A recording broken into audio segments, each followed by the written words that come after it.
Welcome home to USA Global TV and Radio, a place where dreams take flight, with authentic storytelling, diverse perspectives and meaningful conversations, where global stories unite and bridges are built beyond all borders. Discover world-class education, entertainment, hope and inspiration. Together, we're building bridges worldwide. Subscribe to our channel, USA Global TV. Download our app, USA Global TV. Be our guest or join our team. Visit usaglobaltv.com. Thanks to our founder and executive producer, Dr. Jacalyn Kerbeck. Music score by Yeffy Tang from Cloud Road Music. Voiceover artist Mike Porter. Creative direction by Paul Garcia. USA Global TV and Radio. Your home for global connection. All rights reserved. This video and its contents are the exclusive property of USA Global TV and Radio. Unauthorized use, duplication or redistribution in any form is strictly prohibited. Hello and welcome to USA Global TV and Radio. This is It's Your Healthy Lifestyle show, hosted by the founder of this platform, Dr. Jacalyn Kerbeck, and myself, Roland Friedl. How important is your health and fitness to you? We show you how you can easily eat healthier every day, how you can improve your fitness and recover much quicker after your exercises and workouts. Families will learn how to optimize their children's health and nutrition. And finally, you will also hear how you live a long, healthy and fit life into your old age. Join us here on It's Your Healthy Lifestyle.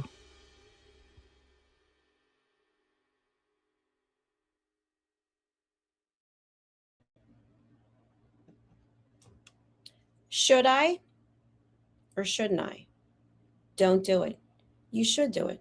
The doctor said to do it. The internet says don't do it. I'm not sure what it is I should do. I have an injury, I have an illness, I have something in my life that I am really struggling with. And have you ever had those mental gymnastics? Do it, don't do it. Yes, no, devil, angel, what am I supposed to do?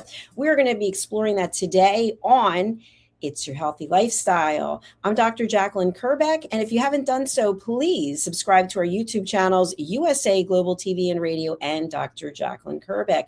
Joining me today for the mental battle of recovery, how to stay motivated through injury, is a man who's going through an injury himself. It's my co-host and dear friend, Mr. Roland Friedl. Let's welcome him to the program. Hello, Roland. Welcome. Hello, Dr. Jacalyn. Hello, the audience. Hello. Yeah, by the way, you look amazing, Dr. Jacalyn. Thank you. Thank you very much. You look well yourself. Thank you. I try my best. So you are actually a perfect person to ask because you went out to do something you enjoy doing and it didn't work out so well and you've been injured. Tell us your story. Yeah. Well, about 3.5 weeks ago, so Friday, it's going, actually Thursday, in 2 days, it's going to be 4 weeks. I'm here on a camping site with my motorhome, and most of our audience know that I'm living full-time in my RV, and I blew up my stand-up paddle, and I brought it to a river, and I wanted to jump directly on the stand-up paddle, just being cool a little bit, jumping on my stand-up paddle.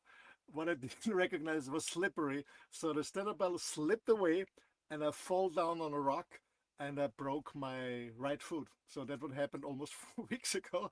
So no stand-up paddling, no dog walks, no running, but a lot of other things that I can do and we will discuss in our show. So I'm trying to picture you standing and then there's the paddleboard and you are going to jump onto it. Is that what you were thinking?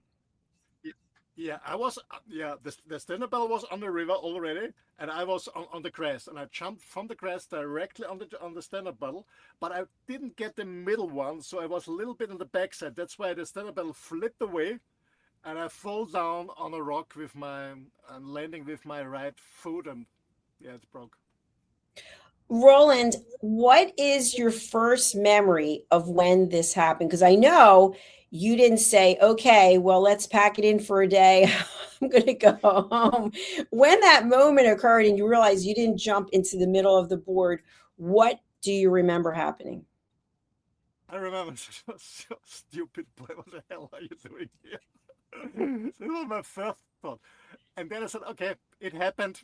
Then I climbed on my stand-up paddle, stood on my stand-up paddle, and then I was paddling for, I have no memory exactly, between 5 and 10 minutes, something like that. And then the shock was gone, the first shock, and then there was this immediately tremendous pain. So I was paddling back, getting out, and yeah, I thought, yeah, maybe it's not broken. I don't know what happened. Maybe it's not broken, but I'm not a person who goes directly to the doctor, see a doctor, or go to the hospital. I don't like it at all, or call an emergency. So I was, trying to walk. It didn't really work. I couldn't get on my right foot. I said, okay, let's see what's happening. Maybe it's better tomorrow. And in the night, it was more and more swollen. And the next morning, when I went to the bathroom, so from my camping, from our we to the bathroom of the camping site, I fainted 3 times. So my partner, she found me in the bathroom because I didn't come back. And then on the way back, she helped me to walk back. I fainted again. I fall down again and lost my consciousness. And then I remember I came back to she gave me a seat, and I was sitting there. And after a while, I was again for the third time without any consciousness. And she said, no, now it's enough. We go to the hospital. And yeah, then I went to the hospital. Quite a journey. And I know how you feel about hospitals and doctors. And so when I started at the beginning of the show, I think this is a perfect point to bring it in, is our body gives us signals.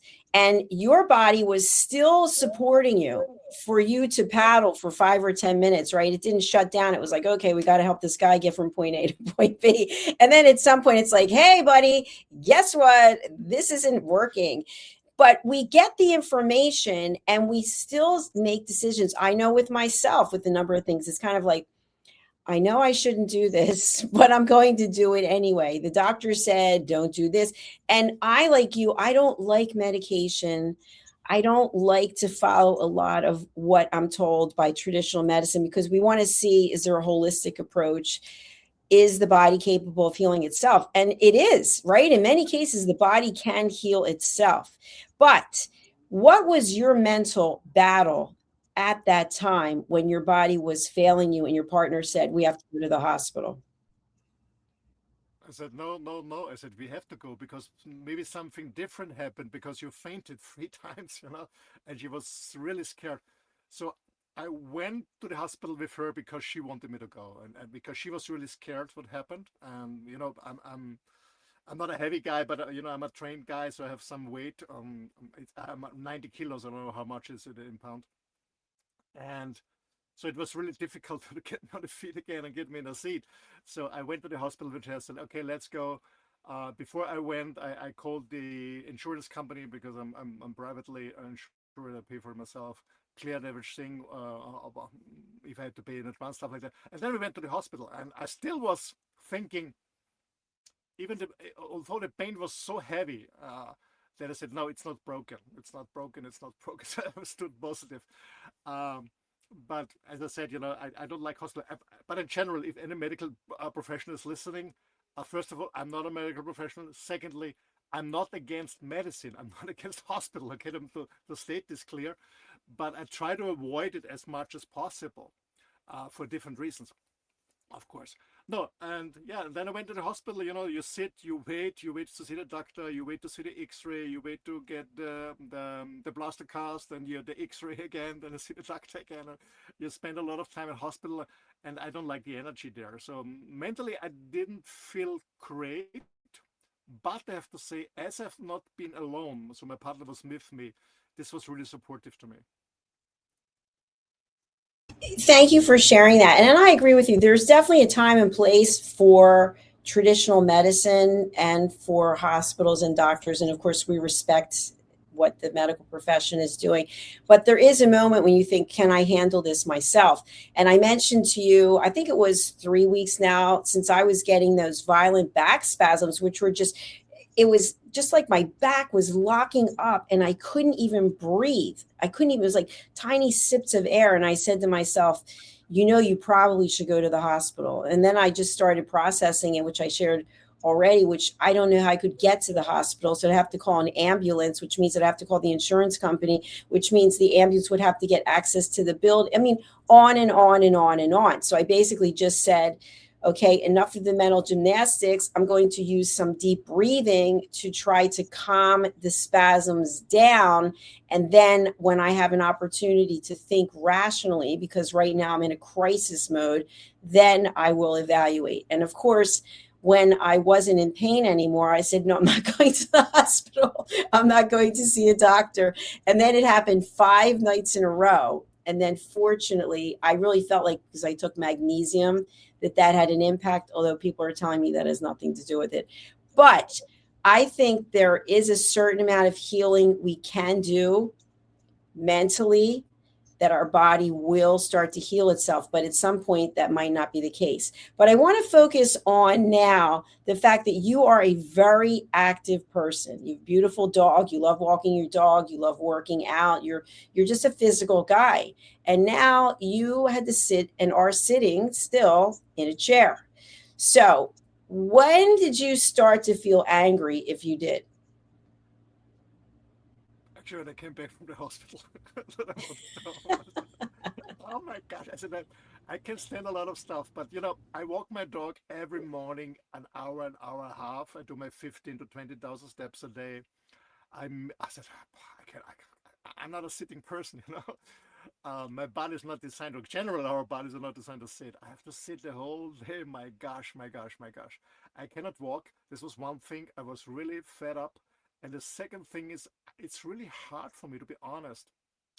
Before my partner, I've been 4 years single, and it's really hard for me to ask for help and to depend on someone to, I don't know, to drive you to the hospital, or to help you to go to the bathroom, or to help you in the shower to clean, or stuff like that. It was really difficult for me to accept this, and ask for this help, and of course accept and appreciate it. The first 4 or 5 days was really hard for me mentally, to be honest. Even I'm coaching other people, but when I was in the situation, it was really difficult for me, to be honest. And I understand that, and I appreciate your candor with that, because I live alone, and it is difficult to think about having to depend on someone. So you and I have talked many times. We've done hundreds of shows together, but life lessons. Do you feel there was a lesson? Was the universe speaking to you, or was this purely an accident? Good question, Dr. Jacalyn. I was thinking about many times, what could the learning be? Is it about slowing down? Actually, my life slowed down years ago already. So, I don't know. I was thinking about, because I started a few books writing parallel, and I think, and I'm building a business, and I thought maybe it's a good time. I cannot travel, I cannot walk my dog, I cannot see my clients in person. Maybe it's time to finish my books I started, and yeah, that's what I did. But yeah, working on my books besides all the other things. So make a long story short, of course I came back to working out. I'm still working out 3 times, 4 times a week. I still stuck to my diet. I eat a little bit less because I move less, of course, and I brought in some new stuff, because then I'm sitting all day or lying in bed in the night, not much movement. My digestion system slowed down, so I had to bring in some supplements to get it more easy on the bathroom. And yeah, of course I had to adapt my workout totally, because I couldn't stand on my legs. So yeah, but I could handle it. But it was a learning journey for me, because I don't know exactly, but I guess my last blaster cast I had was on my arm, not in my leg. I never had it in the leg about 30 years ago, so I'm not used to it. So, but yeah. But to answer your question, my learning, I guess, was, yeah, finish the books. Take the time now. You cannot move. Finish the books. I love how you made lemonade out of lemons. But thinking about that day when you went for the stand up paddleboard and you decided to take that jump, that leap, I have paddleboarded for years. I'm not currently because of my nails. I can't pick the board up anymore. But I never actually tried to leap onto the board. And I know we've talked about the fact that most people, you bring it over to a stable surface, and maybe you're kneeling on it, and then you slowly start to stand up. So what was the motivation for you to actually leap onto the board? Well, first of all, I practiced stand-up paddling, I don't know, more than 10 years. I guess I bought it, I think, 10 years ago or 12 years ago. I don't know. So it's a long time. I do stand-up paddling, so I'm used to it. And you know, the river is there are no waves like on the ocean, so it's easy. So they said, okay. I mean, there was no, to be honest, there was no audience to watch me. I didn't for that, yeah, for me. So I said, Hey, no, Roland, way to go.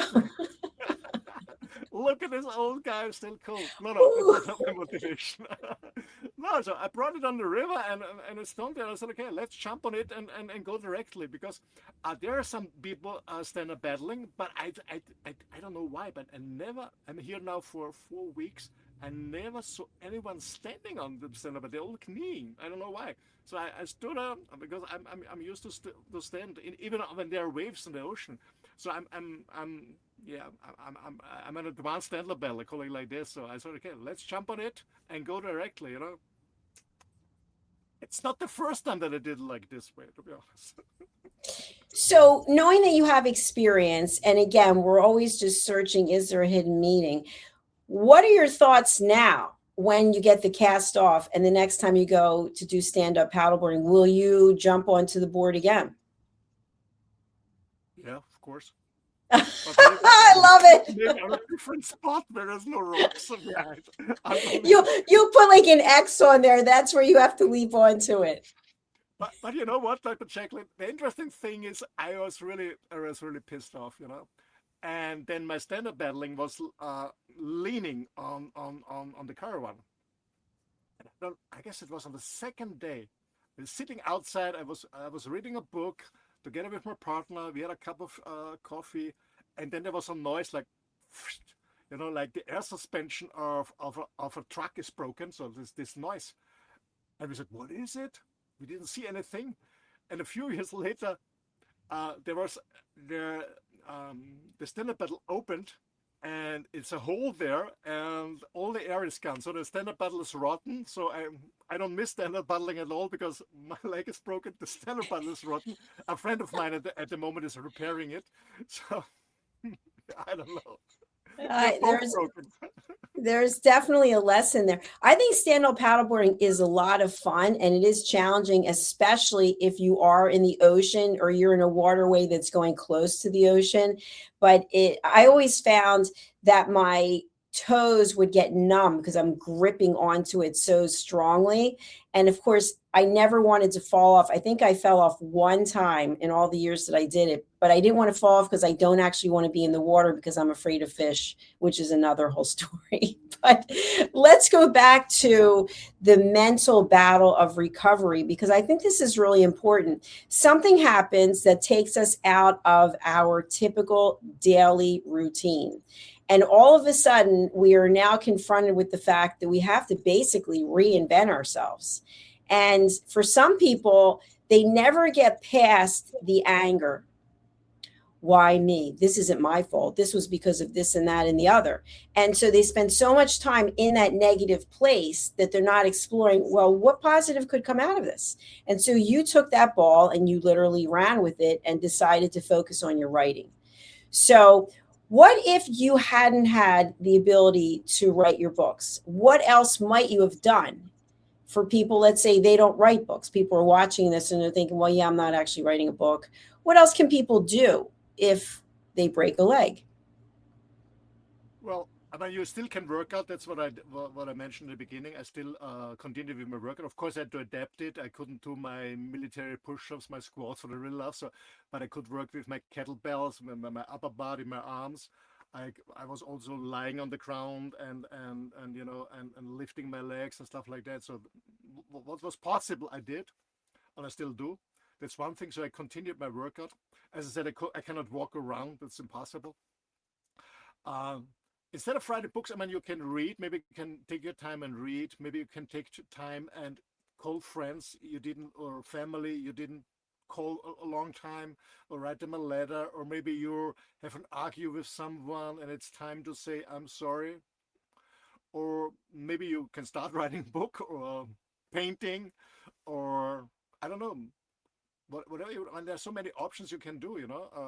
Besides writing books, is whatever you can do with your brain, or maybe you can, I don't know, how you can knitting or stuff like that, to produce something with your hands when you're working with wood or whatever. So there's so many options, what you can do.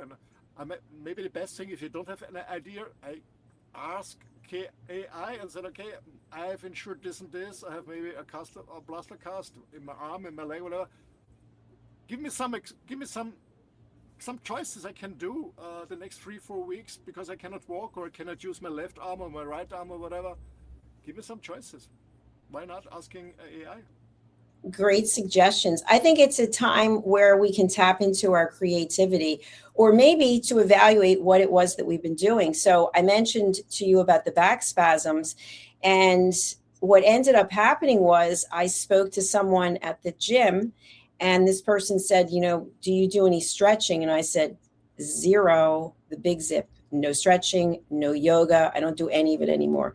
And so the person said, well, you might want to get stretched out. So I did. And then that person said, have you ever really worked with anyone to look at what you're actually doing? And I said, no, because I was a trainer for years. Sometimes when you have expertise, you can be the worst client in the world because you're not actually following what you would instruct someone else to do. So together we looked at what I was doing, which was basically taking 2 classes a day, fitness classes. Half the time you're on the treadmill and half the time you're on the floor, and basically looking at what are my fitness goals and am I actually accomplishing that? And so the answer was no. And so now I'm doing something completely different. Now I'm lifting weights 3 times a week, following a protocol, and I've cut back on the cardio, and I'm only going to take 2 classes a week. And honestly, I was really upset about it. No one's making me do it, but I thought I like going to the classes. It's fun. There's cool music and you get to change what you're doing. You're sprinting, then you're jogging, then you're walking, and you're lifting weights. And I went yesterday to the gym to lift weights following this routine. And I was a little angry because I saw the class taking place and I wasn't there. And normally I would be there. And I was kind of like, and then I dropped my phone a few times and I knocked over my water. I was just getting really disgusted. And so by the time I finished working out, I was very tired. And I thought, okay, this is a different kind of tired from what I usually am. So maybe this is what my body's looking for. But I haven't been very willing and compliant. I am doing what I'm supposed to be doing now. But at the same time, it's hard to let go of the routines that we have. 100%, Dr. Jacalyn, 100%. And I don't know how many times I said to my partner, I miss the dog walks, I miss the dog walks, I miss the dog walks. I don't know how many times I told her. Yeah, because that's what I really miss. I always had dogs, and I love this walk, especially early in the morning, just to, the air is fresh, the light is different, there are not many people around. I miss this I miss this so much. But yeah, I was not complaining, but I said many times I miss the dog. But on the other hand, I'm so happy that she is with me since a few months, because if I would be alone, standing somewhere in the wild with her motorhome, well, of course I can call an ambulance and go to the clinic and they bring me back, but who does my grocery? Who walks my dog? Who helps me showering? Whatever. Pooh, I gosh. So I said, thanks, Lord, that I'm not alone. We know us personally. I always enjoyed being by myself, 100%. Yeah, I was 100% happy single, but this time I said, oh gosh, happy not to be single again. To be honest, very practical, and very egoistic, because I wouldn't. Of course, you can organize a dog sitter, you can organize everything. That's not an issue, but it's much more work. But to continue, what I also did, because I cannot walk, I cannot move much. So I found out that my digestion system is slowing down. I started fasting yesterday, to be honest. So today is my 2nd day of fasting. So I said, okay, Friday I get rid. Hopefully, they told me. Hopefully it's true. After 4 weeks, I get rid of my plaster cast. So I'm gonna fast from starting yesterday, Monday, until Friday. I do a fast, and tomorrow I go to a colon hydrotherapy, and I said, okay, use the time now before you get ready to work out harder, to do your push-ups, to walk the dog, okay, cleanse your body, and then a full restart afterwards. So you're really capitalizing on this time to improve yourself mentally and physically, clean everything out. On Friday, when you get the plaster cast taken off, will you have a walking cast or will you just be cast free? I will be cast-free, yeah. I mean, they told me, the point is when you go to a clinic, to a hospital, you always see a different doctor. Luckily, to be honest, because I remember the second doctor, because after a week they changed it, because in the beginning I had a so-called open plaster cast because I was so swollen they couldn't close it. So after a week I got rid of it. They gave me another one, a closed one, but I was not allowed to walk around. And to be honest, I got it on Friday, and on Sunday we drove to a beautiful Czech city. And my partner, she's never been there. So we drove there and I was walking around 3 miles with this non-walking rascal. With my crutches. I was walking around the city. It was a little bit difficult, this old city with all this stony roads, but it was beautiful there. I enjoyed it. Actually, when I came back in the evening, I was very exhausted, but it was a really cool thing. And then my pasta cast was totally broken.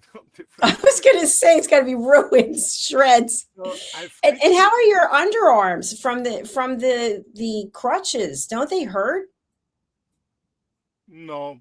Well, actually, I never have an issue with pain at all. No. Of course, I can feel it. It's quite hard when you just have all the weight on your arms, but I'm fine with that. I'm trained. I'm fine with that. I also have a good grip, so I'm fine with that, and I have no issue with as I said, with pain. That's one thing, because the first doctor, when on the first day I went there after the accident, he was writing down some pharmacy, some painkiller. I said, forget it, I don't take any painkiller. I said, but you have an amazing, really strong pain because you fainted 3 times because it was too much stress for body. I said, yes, but I love the pain. Please don't understand me wrong. I love the pain because it gives me feedback that, okay, stay still. Because, when I take a painkiller, I never take a painkiller because then I really sit in a chair or lay down, whatever it is, a surgery or when something broken. Because when a painkiller, you move too much. So that's why I don't. The painkiller, the pain has it makes sense. The pain has a purpose. It gives you feedback. There's something wrong. Just lay down, slow down, don't move, or don't move this way or this way. So I didn't take painkillers. And then he wrote down, I don't know how to call it. You have this small injection you put in your belly. If there's a belly close to your stomach, so you don't get this, your veins are not closing, you don't get this the stroke or in your lungs or in your head. I said, no, I don't think you have blood thinner? Sorry? Is it blood thinner? Yeah, blood thinner. Yeah, you have to take this every day. I took it twice and then I stopped it. And I said, yeah, but you have to. I said, no, I'm working out, even moving my legs. I lay it down on the floor, I'm moving my legs up and down, and I'm still active. But anyway, so 2 doctors already have been pissed off.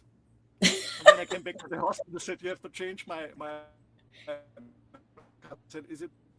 No, because I was already fixing some stuff. And I said, well, what have you done? I said, I don't know. I only walked from the caravan to the bathroom. That's all. But it was totally stressed. No, only a short way. But did you walk around the city? No. No, I did not walk 3 miles.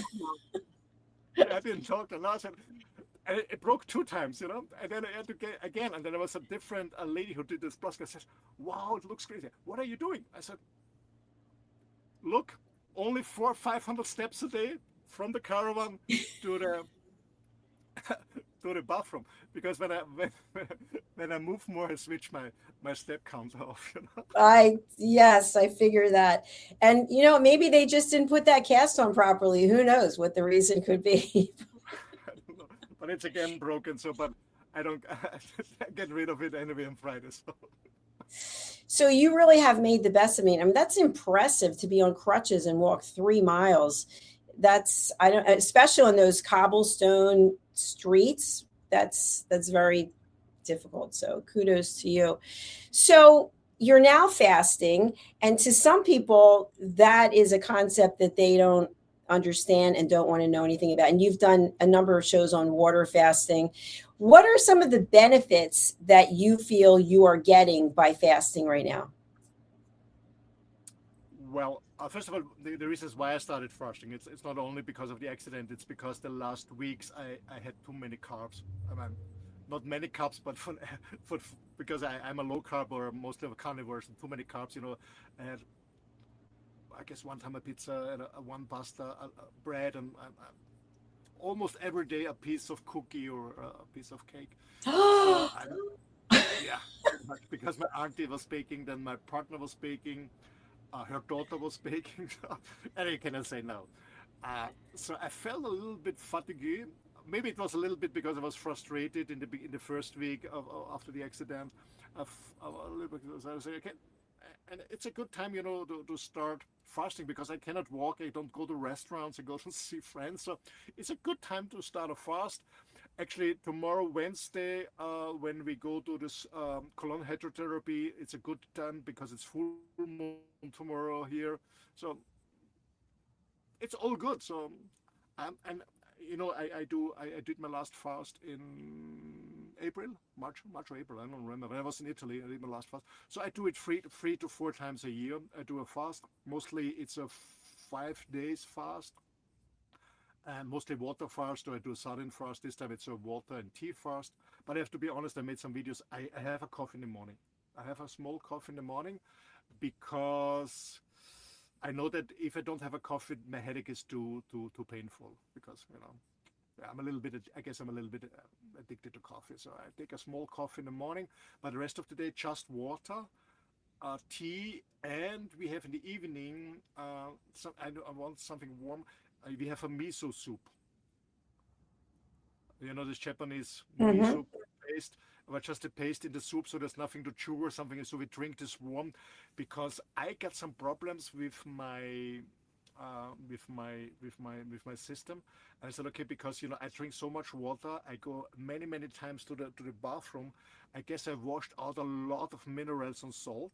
So I said, okay, I need more salt, and I don't want just drink water with the lime and salt. I don't like that. So I said, okay, let's have a miso paste. There are minerals in there, are different salts, and so I take this because I found out that I need more salt in my system. Which makes a lot of sense. And not to get into the toilet, so to speak, but if you look at the color of your urine, it actually gives you a message about how hydrated you are or how dehydrated you are. And I don't know that people actually pay attention to that. So I know with myself, I drink 96 ounces of water a day. And I will put this product in there. You're supposed to have one, maybe teaspoon in a day. So I just break it up into three because I'll have 32 ounces of water. And I find myself running quite a bit, which is good because you're cleaning out your system. Now, if you're in public, you don't want to be running to the bathroom all the time. But I think that drinking a lot of water obviously is very good for us. It's good for our skin, it's good for our organs. I know people who don't like to drink water at all, and they substitute it with diet sodas and other things, which people will say, oh, well, I'm drinking iced tea, which is made out of water. So what are your thoughts about that? Does that actually the same as drinking water? No, well, first of all, I don't drink sodas or sweetened stuff. I don't either. Very rare times. It can happen when it's very hot outside, and I feel that my blood sugar is going down. I have a little bit iced tea, but I don't like Coca-Cola or stuff like that. Not at all. Um, I drink. I started when I was 19 years old or something, or 20 years old. We just drinking still water. So I always had sparkling water. I always said still water is boring, But I changed it, and yeah, very many years ago. And I don't like sparkling water at all. It's too aggressive for me. So I love still water. Sometimes I want some taste, but I have my coffee. And if I want some taste in, I press a lime in or a lemon or something like that. Uh, but to answer your question, first of all, every product that is artificial, most of the products in supermarkets are artificial. That's first of all. If there's sugar inside, well, it's sugar. There's sugar, but many of them, or more and more of them, have artificial sugars, and they're even worse. And people are wondering why they're gaining weight. They say, I don't eat much, but they drink a lot of the soft drinks. And it doesn't matter if this is sugar or it's not sugar. Most people understand it because when your body, especially your receptors under your tongue, when they taste sweet, your body is producing insulin immediately. Doesn't matter if there's a calorie or no calorie. If it's a 0 calorie product, you're still producing insulin. And when you're producing insulin, you get fat. I want to go too deep to this. But when you do a fast or when you do a cleansing, detoxing, the pure water is the best one because water is not only hydrating you, it's not only cooling you down, it's not only bringing information from cell to cell, it also has the capability to absorb negative stuff, toxic stuff, and bring it out through your urine. So the cleaner the water, the more the water can absorb and transport out of your body. That's the point.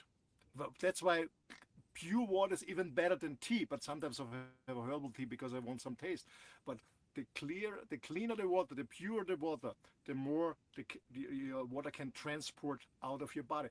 And this is the negative part that I mentioned before, is of course it's also getting rid of a lot of minerals and salt which are really necessary for your system.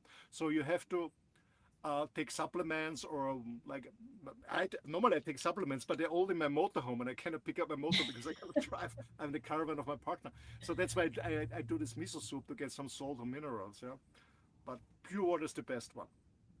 Absolutely. And especially for our friends who exercise and they're perspiring, you have to be able to put those minerals back into your system. And I just want to say one thing about sugar, because you hit on something that's really important. Now, the food manufacturers are disguising sugar with different products. And so even though you might not see it, if you're reading labels, which is really important, if you're not seeing sugar as first, second, third, you might see it disguised in some other name. So meaning in another product that has sugar. So for example, corn syrup, that has a lot of sugar in it.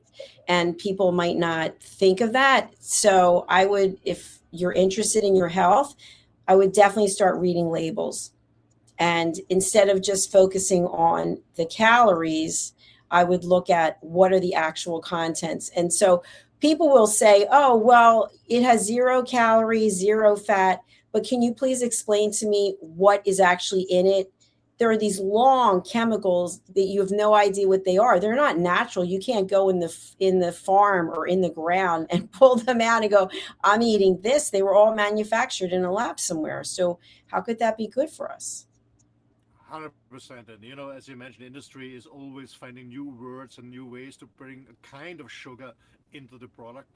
Well, I know that it's not practical for most people. I'm not sure. You drive your business, you work 9 to 5, your family. So I know you're not in the same situation like mine that have a free lifestyle. I'm looking just for clean, pure food.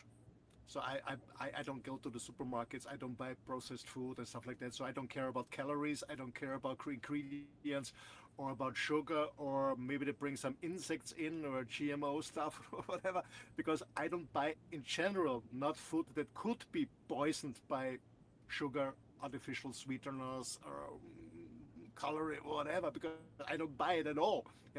I buy my eggs here from a farm directly, by huge eggs. Mostly if they have two Yorksons in it. They're so huge. They have two Yorksons. They're organic and very, very cheap. I get them for 25 cents. This is, yeah, 25 cents is nothing. You can.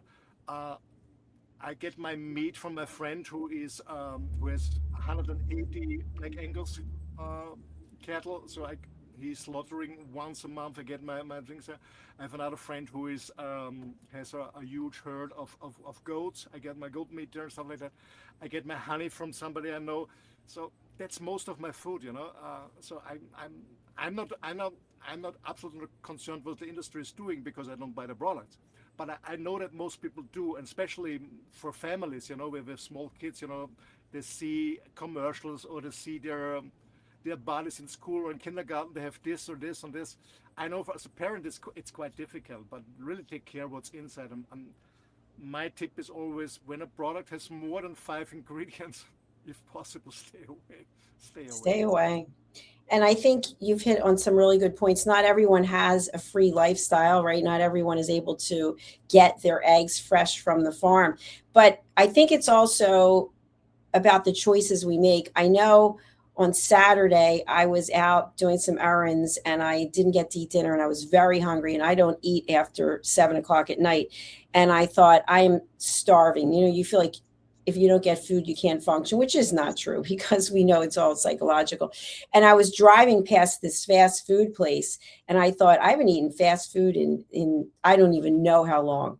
And I thought I could easily go in and I'm sure they're going to have something that's supposed to be fresh. And I thought, just don't do it. Don't eat. So I just drove back, went home, didn't eat anything. But I think we talk ourselves into something like, oh my gosh, I've got to have food. I'm going to pass out. It's probably not the case. So No, just 100%. 100%. You know, I know where we've been. I don't know. I remember. We have been out in the afternoon to pick up some stuff, and on the way back, I was really hungry, and I said to my partner, because it was before the fasting, I'm really hungry, and it was still an hour to drive, and I said, can you hold it, or should we go to a restaurant and pick up? I said, no, I'm hungry, yes, but it doesn't mean I need immediately something, you know. I can wait for an hour, you know? It's not a 6 or 7 or 10 hours drive, it's just an hour. But as you mentioned, most people need immediate satisfaction. Immediate satisfaction. They never learn to really keep it. Yeah. The question is, are you really? What I always ask myself is, am I really hungry, or just bored, or I just want the taste of something special? Yeah? And most of the time, we're not even hungry. I mean, we're not suffering. You know, we're not starving. Most of us. You know, there's so much food around us, and I think it's quite a learning. You know, I said, okay, even when I feel kind of hunger, not to eat immediately and learn, is it going away? And what I do is I always have a glass of water with me. You know, I just drink water and it feels a little by my stomach. I guess we have to learn not to satisfy every need that we think we have in general. such a good point. I love that. Yes, if we are looking to eat every moment that we feel hungry, we are training our body as opposed to, okay, I don't need to eat right now. I am going to keep moving forward, focus on what I'm doing, and then I'll eat in an hour, whenever it is. You're training your body that you don't have to have immediate gratification. And I think that's important as business owners because there is no immediate gratification. And we've got to keep coming back over and over and over again. So, Roland, I have really enjoyed this episode, the mental battle of recovery, how to stay motivated through injury. How can you help people, and who would you like to contact you? Again, how can I help people? I'm normally I'm a business coach, but I also do not fitness coaching, but mentally coaching for people who want to change their lifestyle. Actually, right now I'm working with an artist, a very famous American artist, who asked me, "Hey, can you bring me back on track? I hate working out," so I motivated him. So um, the best way is go on my website and then you see what I'm offering. It's rolandfriedl.com, and from there, it's in English and German available. From there, you can link to SPS, which is my business website because I've been coaching and training the largest companies in the world for many, many years.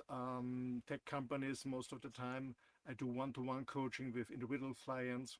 I work with men. And I started a new business, which is not on the website because I want to do an additional website. I'm helping small scale businesses integrating AI agents to run the business more efficient so they can save, I would say, 5 hours a week at least, where they can use for this part-time for the family or just having more time for the clients. So, but go to my website, rolandfriedl.com, or get directly with me in contact by emailing me, Roland Friedl, office at rolandfriedl.com. You can also get my books on Amazon. Uh, it's in English and in German available. There's a business book there. It's called The Innovation Edge. There's a book coming soon from the doer to the architect of your own life. So if you are a person who is just hustling, there's a new book coming out of that. So yeah, but you find everything on my website. Thank you. You're welcome. And we do have the link to Amazon for people to go ahead and just click right on there and to purchase your book. So thank you, Roland. You do have a show or shows coming up, correct? Yes, I have another show in German. So if you speak German or know somebody who speaks German and understands German, I do a show, a Mutmacher talk. I have an amazing lady as a guest, Jacalyn. She was suffering from cancer, grade 4. She didn't give up. She fought back through your life, and now she's encouraging people, staying encouraged, staying motivated, staying inspired, whatever happened to your life. So stay tuned at the Mutmacher talk in German here at USA Global TV and Radio. And if you look it live to it today at 8 p.m. Central European Time, or if you miss it, don't worry, go to your YouTube channel and see the recording. Roland, thank you so much for being here. It's an absolute pleasure, and best wishes with your show. And by the way, Roland has been promoted to executive producer here at USA Global TV and Radio because he put so much time, energy, and passion into learning how to produce his own shows. He now will be producing shows for other people, in addition to the Persistence Payoff show. So Roland, congratulations. Thank you. Thank you. It's an honor and a pleasure to be part of this amazing journey and this amazing community. Thank you again. And for those of you who haven't done so yet, please do consider subscribing to our 2 YouTube channels, USA Global TV and Radio and Dr. Jacalyn Kerbeck. Be part of our community and ring that bell so that you're aware of our next upcoming episode. Thank you again for being here. As we close out today, I would like to run a short clip about my new book that's coming out in September. And it's basically about the fact that we have information and yet we choose not to move forward. We know what we're supposed to be doing, but we don't take action. The book is called Stop Why Knowing Isn't Enough. Let's take a look.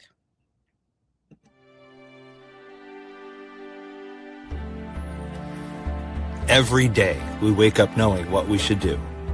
We know we should take better care of ourselves. We know we should have the difficult conversation. We know we should stop making excuses. We know we should invest in our future. We also know we should take the first step. So why don't we? It's not because we aren't smart enough. It's not because we don't have enough information. And it's certainly not because we don't care. We live in a world overflowing with knowledge. Books, podcasts, videos, courses, experts, even artificial intelligence. We have more access to information than any generation before us. Yet so many of us are still waiting for the right time, waiting to feel ready, waiting until tomorrow.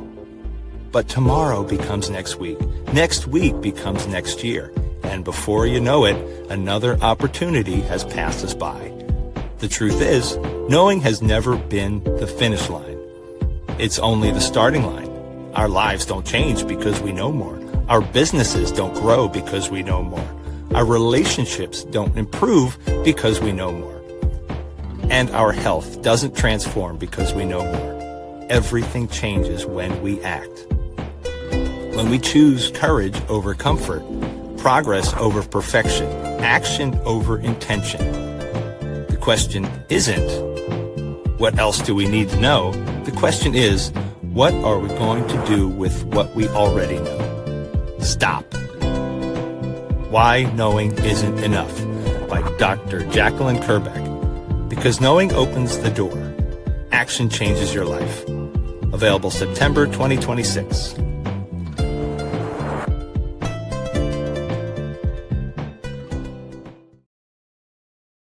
USA Global TV and Radio proudly presents Tracy Cram-Perkins, a dementia caregiving survivor teaching how to balance care with peace of mind. #1 resource for dementia caregivers. It's the book Dementia Home Care: How to Prepare Before, During, and After. Over 17,000 copies sold of this must-have guide. And now a testimonial from Tracy Smith. If I was to describe this book to someone who is going through a similar situation, I would underscore how important it is to have some sort of a tool or a guidebook to help you through certain stages. And there's so many, it's such an unknown topic to the average person. And to have this as a reference is essential. It's going to help you get through it personally, as well as help your loved one manage. To learn more, go to TracyCramPerkins.com. Tracy Cram Perkins is an award-winning author. She's also the host of Dementia Home Care television show. Watch it here on USA Global TV and Radio. Thank you, viewers and listeners of USA Global TV and Radio, for joining us today. We're honoured to have your time and attention as part of our global community. At USA Global TV and Radio, we believe in the power of authentic conversations, meaningful connections, and creating a world of possibilities together. Want to be part of something bigger? Join our team of elevated listeners at usaglobaltv.com, a space where your voice matters and your ability to listen transforms relationships. Stay connected with us across all our platforms for thought-provoking discussions, expert insights, and empowering stories. Subscribe to our channels at youtube.com/c/USA Global TV. Follow us on social media and explore the endless opportunities we're creating for growth, learning, and inspiration.